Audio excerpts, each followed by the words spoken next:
What happens to an egg if we put in different kinds of water solution? Tap water, salt water, and vinegar.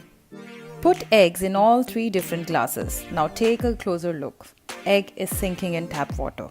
But what happens in salt water? Egg is floating in salt water. Why this is happening? This is happening because salt water have higher density than egg. So it is floating. And this ability of floating is known as buoyancy. Now put an egg in the vinegar solution. Here what is happening is so interesting. There are bubbles around egg. Why? Eggshell contains calcium carbonate.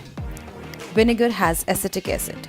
This calcium carbonate reacts with acetic acid, and this acetic acid breaks up the calcium and carbonate. So calcium will float away, but the remaining carbonate reacts with acetic acid and form carbon dioxide. This carbon dioxide forms bubble around the egg.